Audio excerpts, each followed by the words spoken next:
पूरे दिन कंप्लेन करते रहते हैं लोग कि हमारी सैलरी नहीं बढ़ती, बॉस को गालियां देते हैं, डिप्रेशन में आ जाते हैं। मेरी 1 घंटे की वीडियो आप देख लोगे ना कि जो भी चीजें मैं आपको बताने वाला हूँ ये प्रैक्टिकल है, एक्सपीरियंस बेस्ड है, लोगों से बात करके खुद कंपनी को रन करके ये सब चीजें आई है। प्लस मेरी खुद की कंपनी में 75 एम्प्लॉयज हैं। मेरे पास कोई ये नहीं आया बोलने के लिए कि मेरे को ये सैलरी चाहिए, आप बता दो दे सकते हो, और अगर दे सकते हो तो मैं क्या करूँ।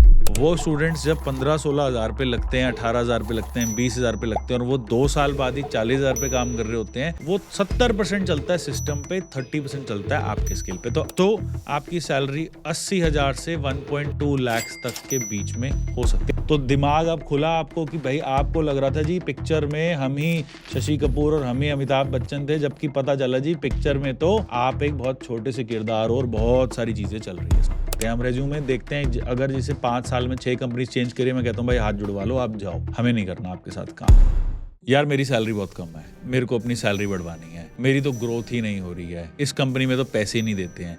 ये लाइन जो है ना, ये हर एम्प्लॉय किसी भी लेवल का अपने कोलीग से बात इस तरीके से करता है। No one is satisfied with their salary. अगर आप किसी एम्प्लॉय से पूछोगे तो वो 100% उसको लगेगा कि मेरी सैलरी बहुत कम है। उसी के बॉस से या कंपनी ओनर से पूछोगे तो वो कहेगा कि नहीं नहीं, इसकी सैलरी तो बिल्कुल परफेक्ट है, मैं तो बिल्कुल परफेक्ट पैसे दे रहा हूँ, ज्यादा ही दे रहा हूँ, जितना ये डिजर्व करता है उससे मैं 4 गुना सैलरी दे रहा हूँ। तो ये मिसमैच तो हमेशा रहेगा। मेरी जो वीडियो मैं क्यों बना रहा हूँ, बिकॉज मैं साल में 5,000 से ज्यादा लोगों की नौकरियां लगवाता हूँ। वो स्टूडेंट्स जब 15-16 हज़ार रुपये लगते हैं, 18 हज़ार रुपये लगते हैं, 20 हज़ार रुपये लगते हैं, और वो 2 साल बाद ही 40 हज़ार रुपये काम कर रहे होते हैं, तो हम उसको एनालाइज करते हैं कि भाई कैसे इनकी सैलरी बढ़ी। और हम ये भी देखते हैं कि कुछ कैंडिडेट्स 3 साल 4 साल में 1 लाख पर मंथ भी कमा रहे होते हैं, 12 लाख के पैकेज पे भी पहुंच जाते हैं। तो उसमें ऐसा क्या है उस कैंडिडेट में जो बाकी स्टूडेंट्स या बाकी लोग नहीं कर पा रहे। प्लस मेरी खुद की कंपनी में 75 एम्प्लॉयज हैं। We have people ranging from all kinds of salaries. हम इंक्रीमेंट 20-20, 25-25% भी कभी कभार दे देते हैं, और कुछ एम्प्लॉयज को मैंने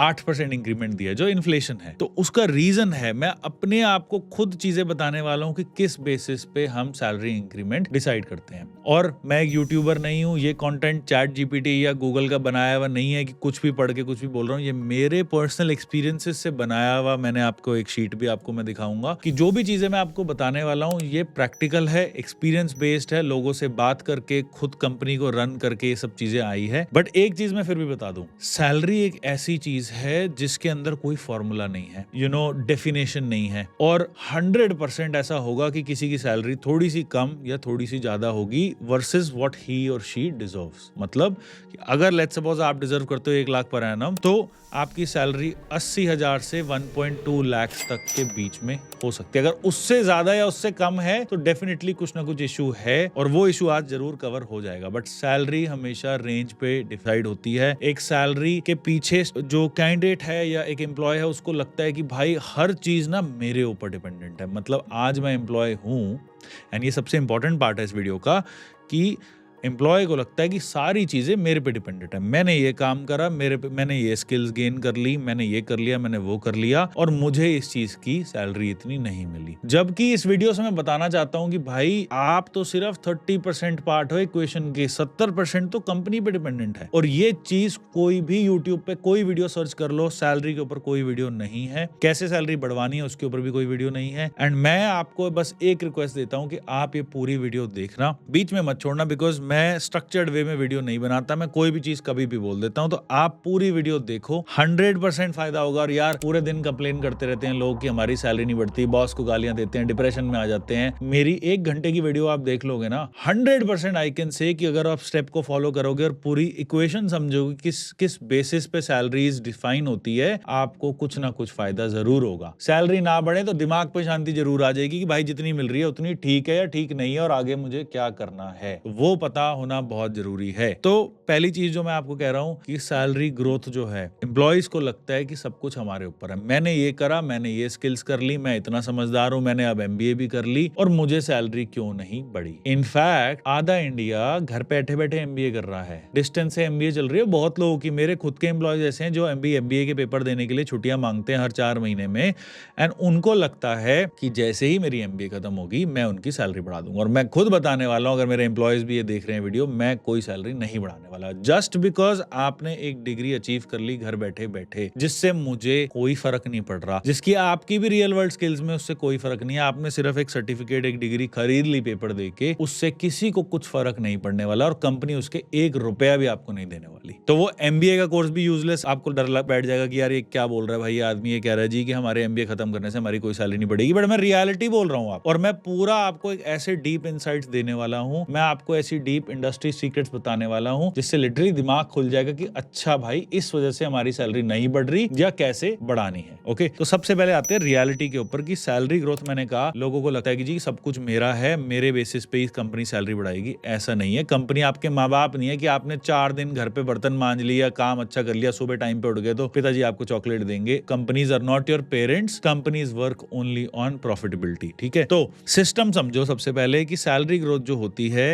वो 70% चलता है सिस्टम पे, 30% चलता है आपके स्किल पे। तो आपका सिर्फ 30% का हाल है, बाकी सिस्टम का क्या मतलब है कि कौन सी ज्योग्राफी में बैठे हो, कौन सी इंडस्ट्री में हो, कंपनी की साइज क्या है और आपके रोल की क्या इंपॉर्टेंस है। अब एक एग्जांपल बोलता हूं, आप इमेजिन करो कि आप बिहार में हो, और बिहार की कोई बेइज्जती नहीं है, रियलिटी है, फैक्ट चेक दे रहा हूं मैं आपको, बिहार के बहुत सारे स्टूडेंट्स हैं मेरे। आप ब्लॉकचेन डेवलपर बन जाओ, ठीक है, आप AI/ML इंजीनियर बन जाओ, लग जाएगी सैलरी, आपकी सैलरी बढ़ जाएगी। लेट्स सपोज आप किसी कॉल सेंटर में बिहार में काम कर रहे हो, छत्तीसगढ़ में काम कर रहे हो, मैं कह रहा हूँ सब कुछ छोड़ो, फरीदाबाद में कर रहे हो जहाँ RVM कैड है, यहाँ पे अगर आप AI का कोई कोर्स कर लोगे, कोई नौकरी है फरीदाबाद में, कोई नौकरी आपको देने वाला है, कोई सैलरी इंक्रीमेंट देने वाला है, कोई भी नहीं देने वाला। तो आप कुछ भी कर लो, जगह ही ऐसी बैठे हो जहाँ पे उस चीज की नौकरी नहीं है या वैसी कंपनीज ही नहीं है जो आपकी स्किल यूटिलाइज कर सके, तो उसका पॉइंट ही नहीं बनता। ओके, कॉमन सेंस की बात है। आप बिहार में बैठे बैठे MBA कर लो, जब वहां कंपनी नहीं है जो MBA को सैलरीज दे रही है, MBA हायर कर रही है, तो व्हाट इज द पॉइंट। लोगों को लगता है कि मैं छोटी जगह काम कर रहा हूं, वहां कुछ कर लूंगा तो मेरे को सैलरी दे देंगे। भाई नहीं देंगे ना, उसका कुछ कंपनी का फायदा नहीं हो रहा वहां। ठीक है, अब फरीदाबाद इंडस्ट्रियल सिटी है, यहाँ पे स्टार्टअप्स है नहीं, तो यहाँ पे अगर आप MBA कर लोगे तो जहां मैन्युफैक्चरिंग हो रही है वहां आपके MBA का कोई लॉजिक ही नहीं है, आपको गुड़गांव नोएडा जाना ही पड़ेगा। सो दैट इज द केस कि ज्योग्राफी बहुत जरूरी है, कहाँ आप काम कर रहे हो वो बहुत ज्यादा जरूरी है। इसी वजह से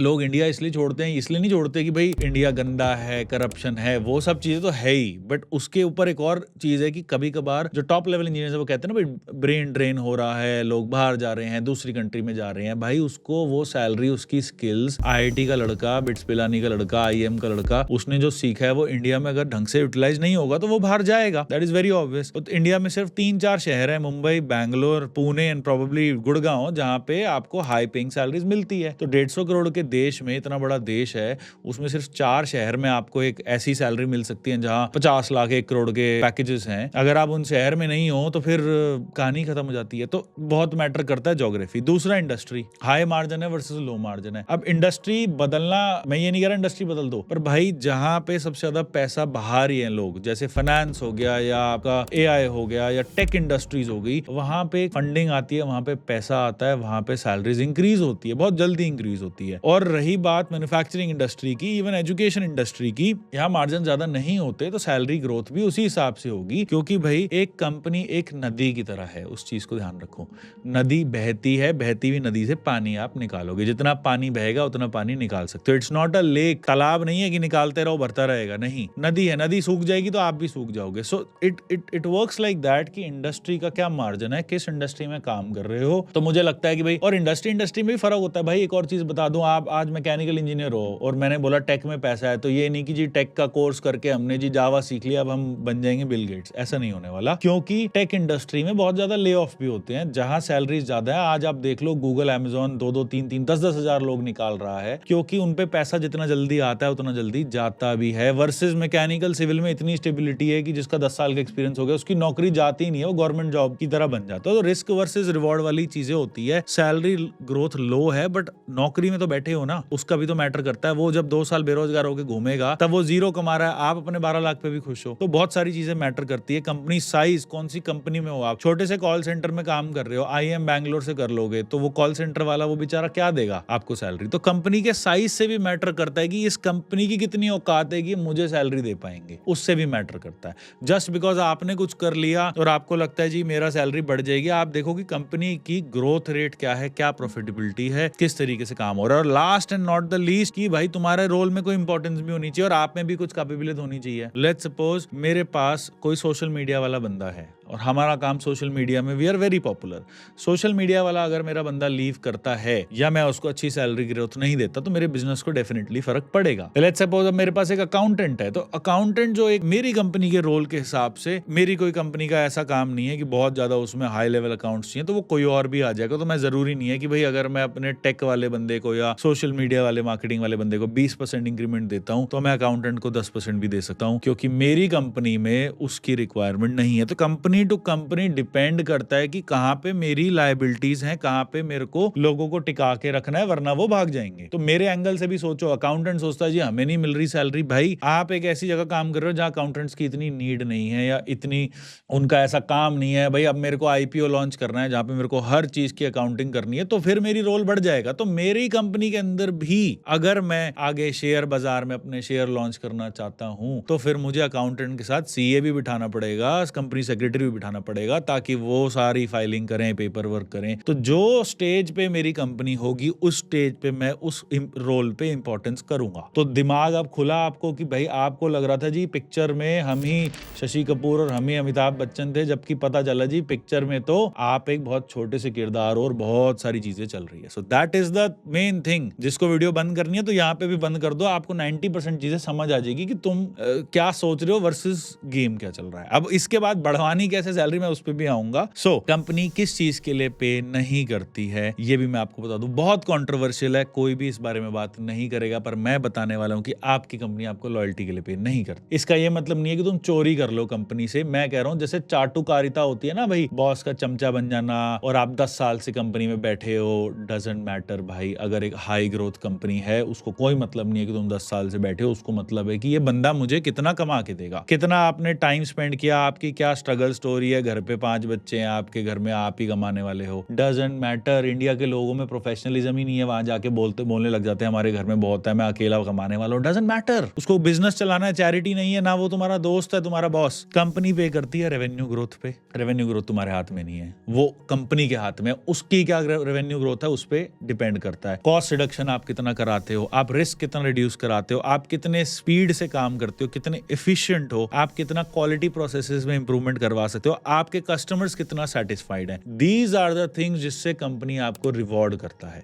आपके कस्टमर सेटिस्फैक्शन, आपने कॉस्ट कितना बचवाया, कितना कंपनी को बिजनेस ला के दे रहे हो। अब आपका लेट्स सपोज ऐसा रोल है जो डायरेक्ट सेल्स का नहीं है, तो आप कहोगे यार मैं कैसे बिजनेस ला के दे सकता हूं। भाई हर चीज में कॉस्ट रिडक्शन हो सकता है। अगर आप एक अकाउंटेंट तो आप पैसे बचवा सकते हो, आप सेल्स मैनेजर हो तो वो तो सबसे इंपॉर्टेंट काम है, आप सेल्स लेके आ रहे हो, आप ऑपरेशन मैनेजर हो तो कस्टमर गालियां नहीं दे रहे, that is also good thing. हर जगह आपके काम से कंपनी को फायदा हो सकता है।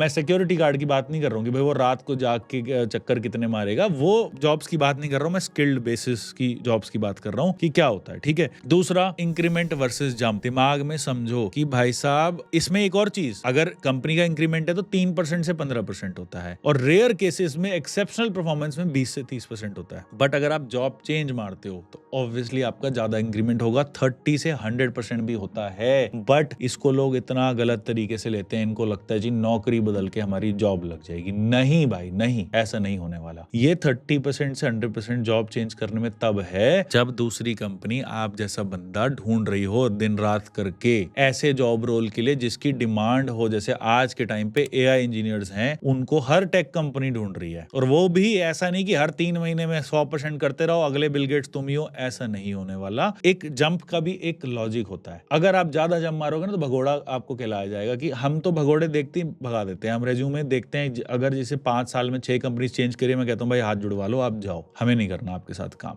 मेरा पर्सनल वर्क एक्सपीरियंस एटलीस्ट 2.5 से 3 साल एक कंपनी में होना चाहिए, उससे जल्दी अगर कोई जंप मार रहा है, मेरा पर्सनल ओपिनियन है, मुझे नहीं पता बाकी लोग कैसे डिसीजन लेते हैं, but I don't trust that person, क्योंकि इतनी जल्दी जंप का कोई लॉजिक होता नहीं है। इंटरनल इंक्रीमेंट में 3 से 15% होता है टिपिकली, पर मुझे लगता है 8% से ज्यादा होना चाहिए, क्योंकि महंगाई 7% है तो देखो 8% तो बनता है, वरना तुम्हारी सैलरी एक तरीके से कम हो गई है। और 10% 15% if you are a decent employee, आपका काम ठीक ठाक है तो 10% बनता है।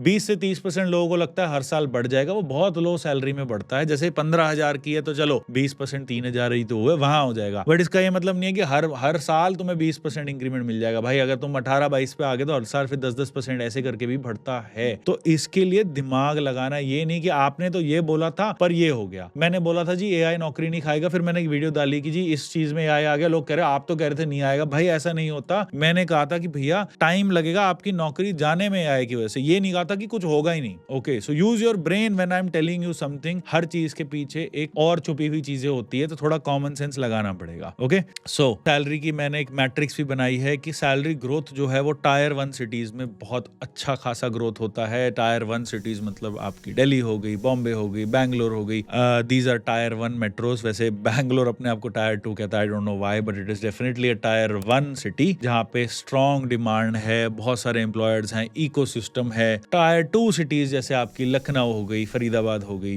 These are tier 2 cities. Dehradun हो गई, यहाँ कंपनीज हैं बट लिमिटेड कंपनीज हैं, ट्रेडिशनल सेक्टर्स हैं, इतनी जल्दी यहाँ चीजें नहीं बदलती। और टायर 3 सिटीज जो छोटे शहर हैं जहाँ आप बैठे हो, वहाँ कंपनीज ही नहीं होती, तो आप क्या ही एक्सपेक्ट करोगे, आपको कोई कैसे पैसे दे देगा। वो बेचारा जो कंपनी खोल के बैठा है वो भी कुछ खास नहीं कमा रहा है, तो उस बात को भी आप समझो। It is not about you, it is about the company also. Company पैसा कमाएगी तो उसको देना पड़ेगा, बट कंपनी नहीं कमा रही और तुम सोच रहे हो जी हम तो राजा जी बैठे हैं, हम तो सैलरी में मिलती रहेगी, हर साल डबल हो जाएगी, ऐसा नहीं हो। और रिमोट इंटीरियर एरियाज के अंदर वेरी लो, बहुत रिमोट एरिया है, जैसे आपका स्मॉल टाउन हो गया, छत्तीसगढ़ हो गया आपका, वहां पे अगर कोई कंपनी बहुत बड़े एमएनसी की है, वहां आप काम कर रहे हो और आपका काम ऐसा है जहां पे आप ही काम कर सकते हो, तो वहां तो सैलरी बढ़ भी जाएगी। जैसे सोलर प्रोजेक्ट वाले, मैं कह रहा हूँ ना, हर चीज में दिमाग लगाना पड़ेगा। सोलर प्रोजेक्ट वालों की सैलरी बहुत बढ़िया होती है, क्योंकि वो लोग ऐसी जगह काम कर रहे हैं जहाँ कोई नहीं कर रहा। बट अगर आप छत्तीसगढ़ की किसी छोटी सी कंपनी में काम कर रहे हो, कोई वर्कशॉप है, तो वहां वो रिमोट एरिया नहीं होता ना, वहां कोई और आ जाएगा काम करने के लिए। सो दिमाग लगाना है, खुद सोचना है कि भैया जहां मैं काम कर रहा हूँ वो कितनी जल्दी रिप्लेस हो सकता है, मेरी जगह कोई और यहाँ कितनी जल्दी काम कर सकता है। उस बेसिस पे आपको पता लगेगा कि भैया क्या गेम चल रहा है। ठीक है, अब बाकी मैं बात करूं इंडस्ट्री टाइप की, तो सबसे ज्यादा ग्रोथ जो होती है, बट इसमें एक चीज ध्यान रखना, ग्रोथ के साथ साथ रिस्क भी बढ़ रहा है। तो आईटी, फाइनेंस, कंसल्टिंग, एआई सबसे हाईएस्ट सैलरी ग्रोथ होती है। फिर हो गया आपका EV, pharma, health care, tech enabled, जहां पे भी काम होगा हाई सैलरी ग्रोथ होती है। लास्ट में देखो एजुकेशन लिखा है, but in my company salary growth is like हम 20% इंक्रीमेंट, 15% इंक्रीमेंट देते हैं, बिकॉज हम अपने आप को टेक कंपनी अब मानने लग गए हैं। हम टेक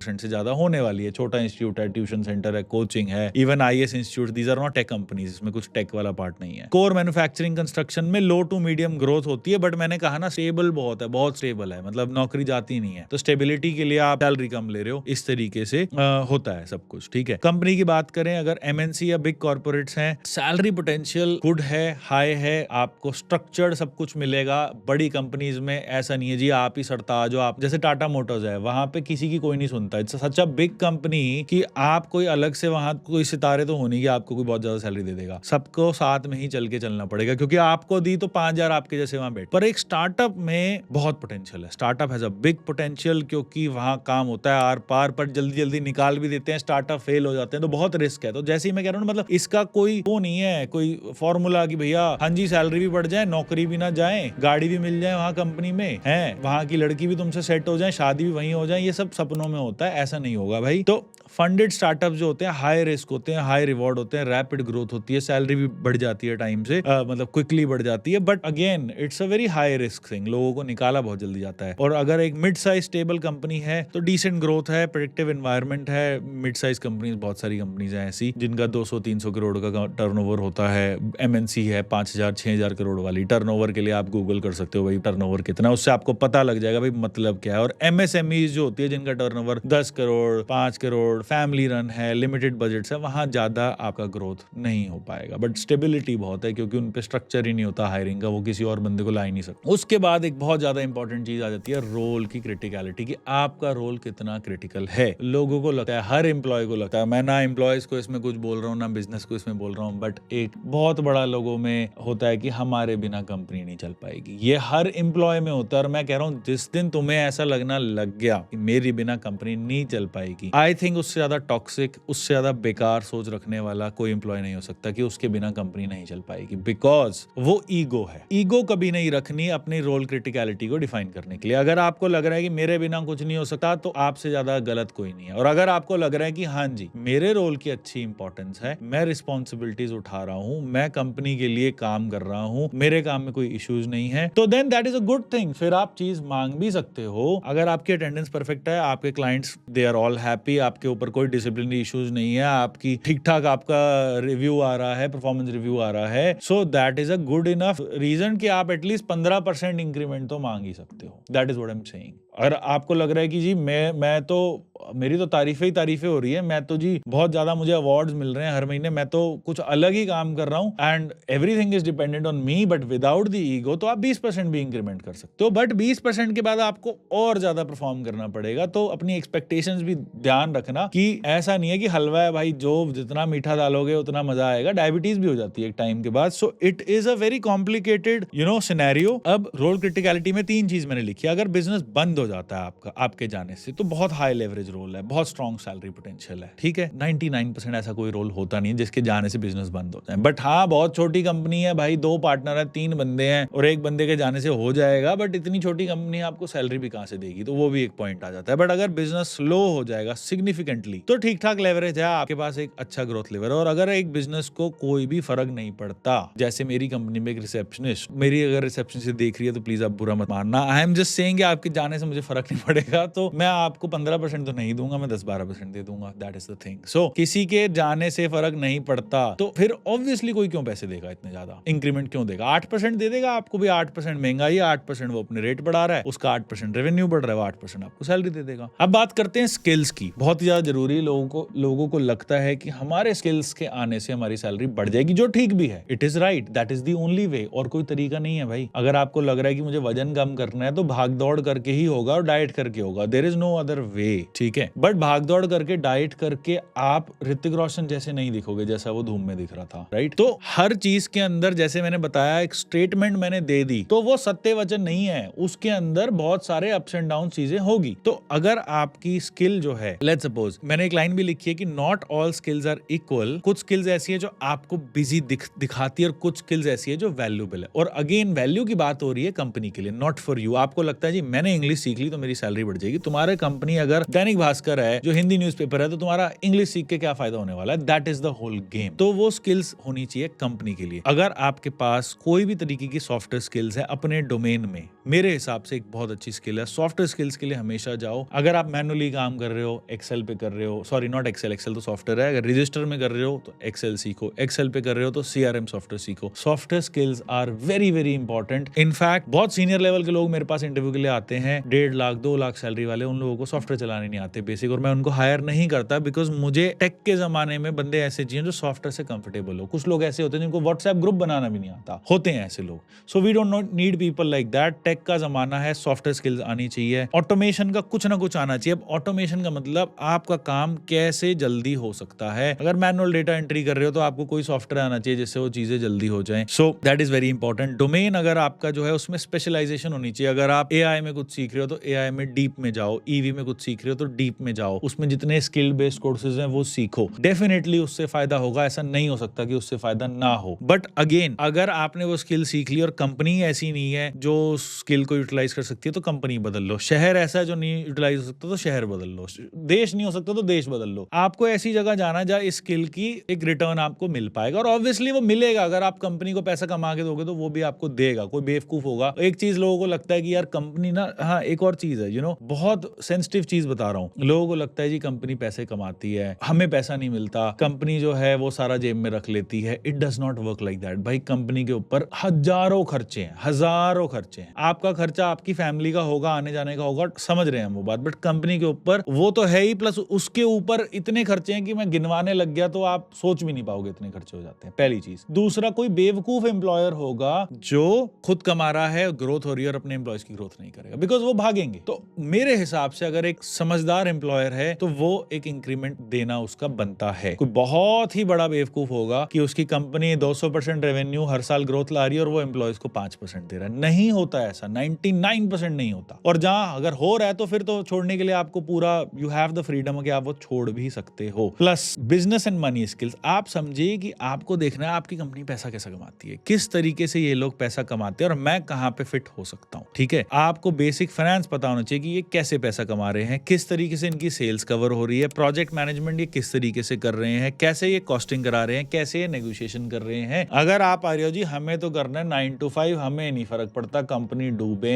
हमें तो अपनी सैलरी टाइम पे चाहिए, तो भाई यही होगा, फिर आप और कुछ एक्सपेक्ट नहीं कर सकते। बट अगर एक प्रॉब्लम सॉल्वर एक कंपनी में आता है जो एक्चुअली सोच रहा है कि हाँ जी इस तरीके से हम पैसा कमा रहे हैं, इस तरीके से कंपनी है, और अपने सजेशंस देता है, सजेशन ना देने के बजाय खुद उस तरीके से मैनेजमेंट से बात करता है कि भाई मुझे ऐसा लग रहा है कि भाई यहाँ पे इशू आ रहा है, कंपनी के पैसे ज्यादा लग रहे हैं, ये इशू है, और उसको ठीक कराता है, उससे बढ़िया कुछ नहीं है भाई। अगर आप कंपनी के साइड होके उससे पैसे ज्यादा कमा देते हो ना, ट्रस्ट में बहुत ही बड़ा कोई बेवकूफ फाउंडर होगा जो आपको पैसे नहीं देगा। तो अगर आपको लगता है जी कि हमारा बॉस बहुत ही हरामी है, हमारा बॉस ऐसा है, हमारा बॉस पैसे नहीं देता, चोर है, दिस दैट, वो माइंडसेट चेंज करके आप कहते हो जी हम कंपनी के साथ मिलके काम करेंगे, we will work for the growth, I think it will definitely be a very good thing for your career.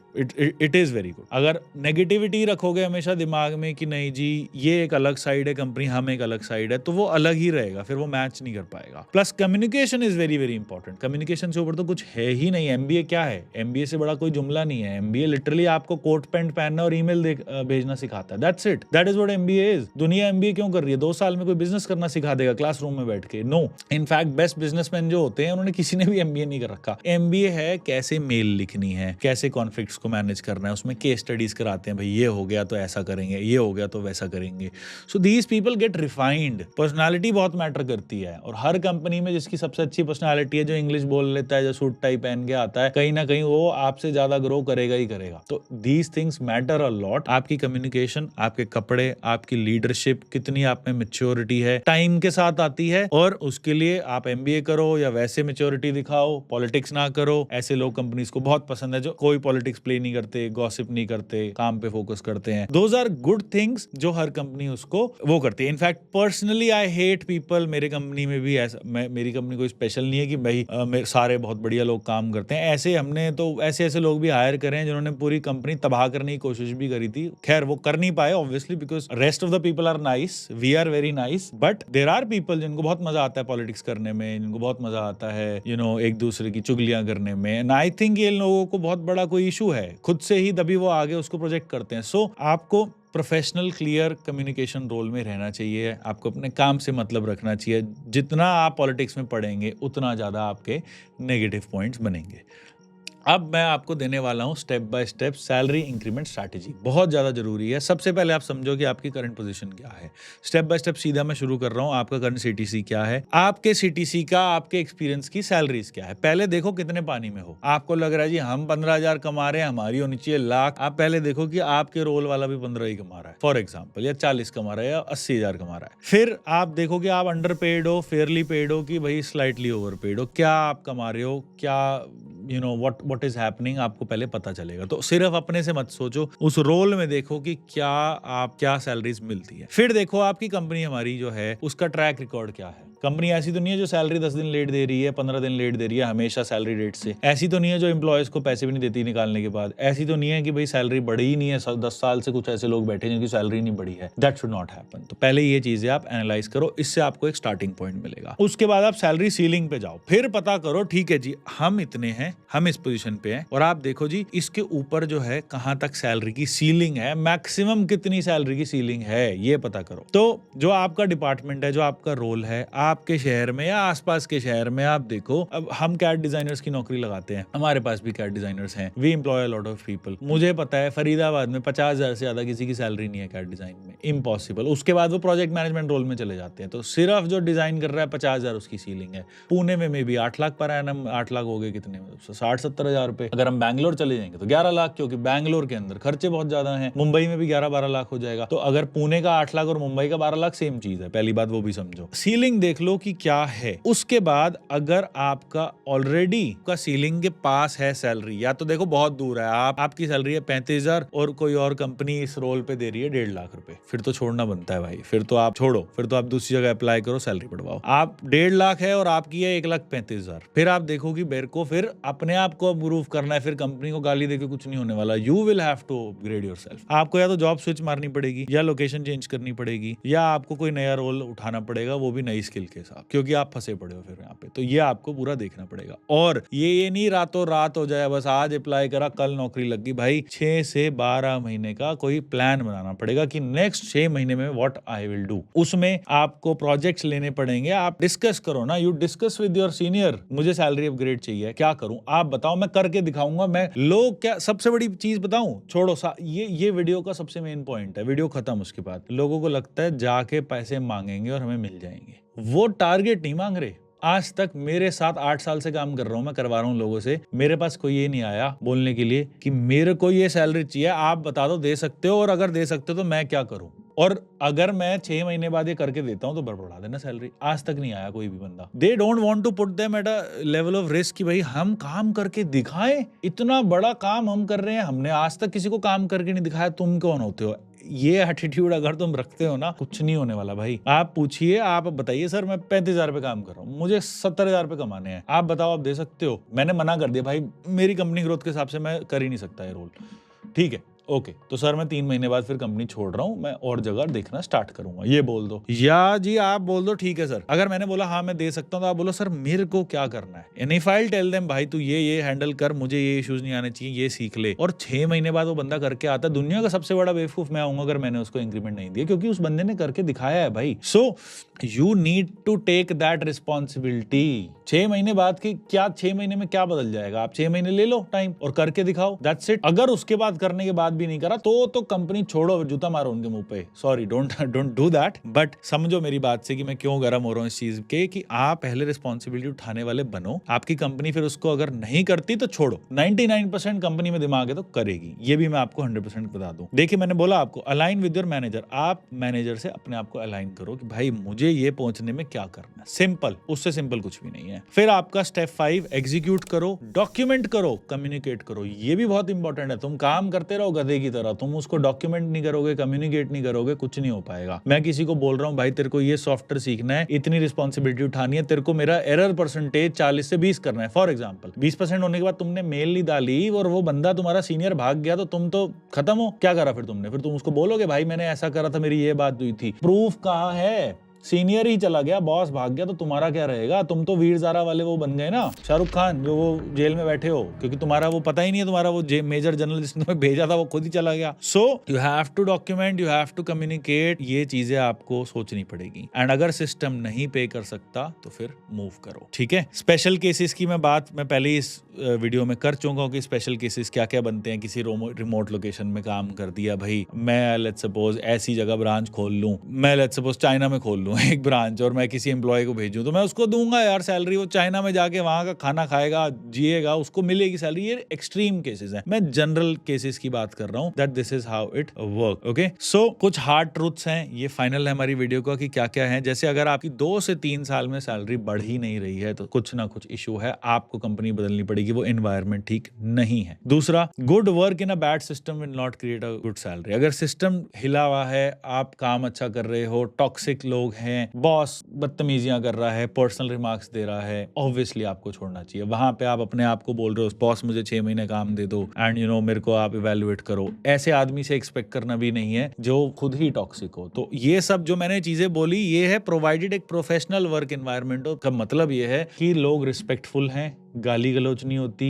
Females का रिस्पेक्ट होता है, मेल्स का भी रिस्पेक्ट होता है, सबकी एक म्यूचुअल रिस्पेक्ट होती है। 2-4-5 मिनट के पीछे ऐसा नहीं कि भाई आपको लोगों के सामने शर्मिंदा किया जा रहा है। तो एक basic respect, safe environment, non toxic culture होना बहुत जरूरी है, तब ये रूल्स अप्लाई करते हैं। अगर आप एक ऐसे टॉक्सिक कल्चर में जा रहे हो जहां आपका सेल्स मैनेजर आपको गालियां दे रहा है कि तूने आज कन्वर्ट क्यों नहीं किया, लाइक लिटरली गालियां, मैंने देखी है ऐसी वीडियो, बायजूस की एक वीडियो आई थी, उसका मैनेजर उसको माँ बहन की गालियां दे रहा था। ऐसे केस में तो आपको कोई मतलब भी नहीं उस कंपनी में काम करना। देन आप सही हो, वो गलत है, आप जा सकते हैं उस कंपनी से। बट अगर सब कुछ सही है देन द रिस्पॉन्सिबिलिटी 30% आपकी बनती है, 70% कंपनी की बनती है। तो ये मत सोचिए कि मैंने सब कुछ कर लिया फिर भी सैलरी नहीं बढ़ी। कंपनी की बहुत सारी चीजें होती है जिस बेसिस पे सैलरी डिसाइड होती है। ओके, सो अब कौन सी स्किल्स अपग्रेड करनी है ताकि आपकी सैलरी बढ़ जाए, इन सब चीजों के लिए आप ChatGPT यूज कर सकते हो, बिकॉज ये सब कॉमन नॉलेज है। ये वीडियो थी कि क्या एक्सपेक्टेशन रखनी है, किस तरीके से सैलरी बढ़ानी है, और उसमें मैंने आपको एक फाइनल ट्रिक दी कि 6 महीने का आप बोलो मेरे को काम दो, सैलरी बताओ किस क्या हो सकती है, और काम करके दिखाओ, 100% आपकी सैलरी बढ़ेगी 99%, नहीं बढ़ती तो you can always move out. So अगर आपको अच्छा लगा तो प्लीज कमेंट जरूर करना, लाइक जरूर करो, सब्सक्राइब करो, all of those things and